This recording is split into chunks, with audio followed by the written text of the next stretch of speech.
A ver, el embrión del banco de leche materna surgió en la FE en el año 2010, pero tal y como ahora tenemos el banco de leche, está así desde el año 2017.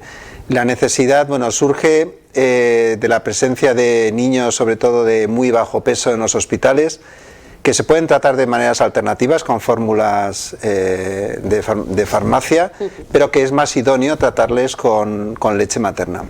Y evidentemente para eso necesitamos donantes y necesitamos leche para poder dar a estos niños muy pequeños que se ha visto que mejoran mucho y tienen un gran aprovechamiento de este tipo de leche.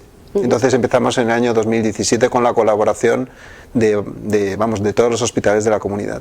O sea que es algo que nace de los mismos profesionales de la sanidad, de los mismos médicos y enfermeras que están cuidando a estos niños. Recordamos, pues estamos hablando de prematuros, en neonatos, esa atención, criaturas que el milagro de la medicina hace que salgan adelante con escasamente 5 meses, creo que se han dado casos ya de niños, y es muy importante esta leche materna para ellos, ¿no? Sí, es así. Realmente es un tratamiento de soporte hasta que ellos consiguen de alguna manera sobrevivir a esa situación tan crítica, y se ha visto que se evitan ciertas enfermedades y ciertas infecciones en estos niños. Entonces, por eso lo consideramos fundamental.